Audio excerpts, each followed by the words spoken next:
আজকে চলে এসেছি এনজিএস কিচেনের ফ্রেঞ্চ ফ্রাইয়ের ভিডিও নিয়ে। খুব ইজি প্রসেসে করেছি। প্রথমেই কিছু আলু লম্বা লম্বা পিস করে কেটে নিয়েছি এবং কিছুটা গ্যাসের মধ্যে একটা ফ্রাই প্যান নিয়ে কিছুটা জল ফুটিয়ে নিয়ে তাতে সামান্য একটু ভিনিগার দিয়ে দিয়েছি। এটা দিয়েছি জাস্ট আলুগুলোর জন্য, যাতে খুব ভালো স্ট্রাকচারটা আসে সেই জন্য। এবারে কাটা যে আলুগুলো রয়েছে সেই আলুগুলো প্যানের মধ্যে দিয়ে দিলাম এবং এটা ফোটার জন্য ওয়েট করতে থাকলাম। মাঝে মধ্যে নেড়ে দিচ্ছি। পুরোটা সিদ্ধ হবে না, 50% সিদ্ধ হবে, তখন আমি বন্ধ করে দিলাম গ্যাস। এরপরে আমি জলটা ঝরিয়ে নিয়ে এটাকে আমি ঠান্ডা হতে দেবো।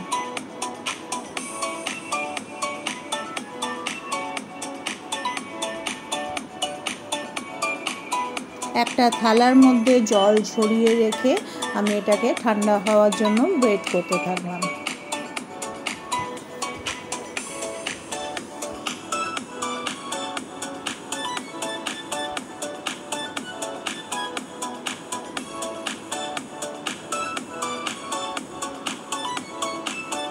ঠান্ডা হয়ে যাওয়ার পরে ফ্রিজে আমি 10 থেকে 15 মিনিটের জন্য আমি রেখে দিলাম।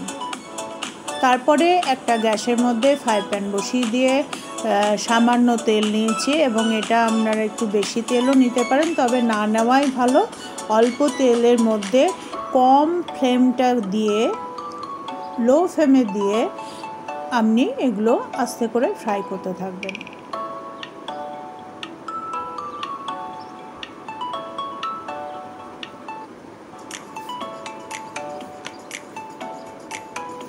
এইভাবে একটা করে ব্যাচ করে নিয়ে আমি একটা জায়গায় তুলে রাখছি। গ্যাসের ফ্লেম কম রাখবেন, না হলে এগুলো যে অল্প সিদ্ধ যেটা আমি করিয়ে নিয়েছিলাম সেটা কি হবে, তখন আপনার ওটা বেশি হয়ে গেলে পরে তখন ওটা পুড়ে যাবে।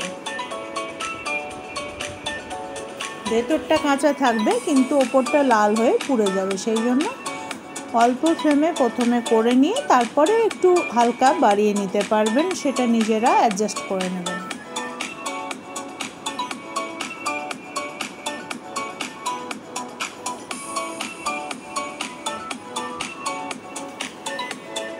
এটা সন্ধেবেলায় স্ন্যাক্সে খাওয়ার জন্য খুব ভালো যাবে চায়ের সাথে, আর ভাতে থাকলে পরে আপনার ডালের সাথে যাবে, খেতে এগুলো ভালোই লাগে।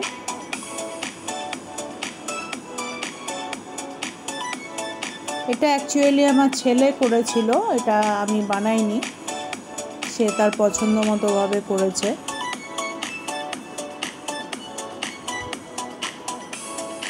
হালকা ব্রাউন হয়ে আসছে।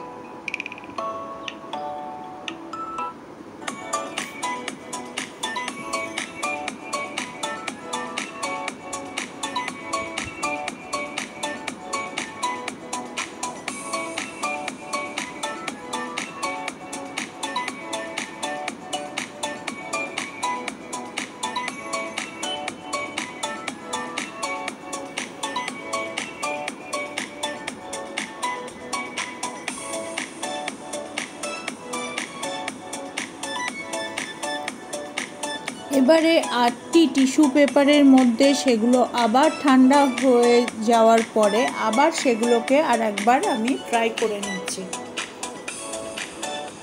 প্রথমে হালকা ফ্রাই করে টিস্যু পেপারে ঠান্ডা হতে দিলাম এবং নেক্সট যখন আবার ফ্রাই করছি তখন কিন্তু গ্যাসের ফ্লেম মিডিয়াম টু হাই থাকবে, সেটা অ্যাডজাস্ট করে নেবেন যাতে পুড়ে না যায়।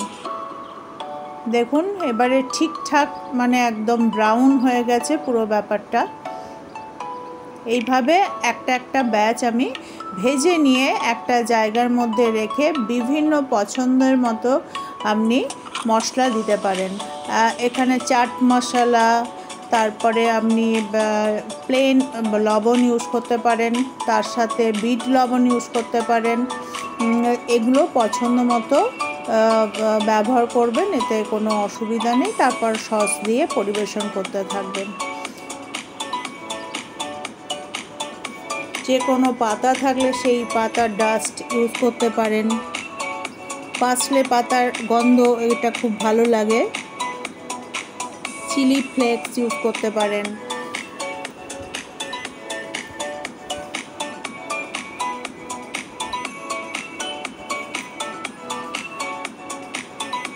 বাচ্চাদের এটা খুবই ফেভারিট।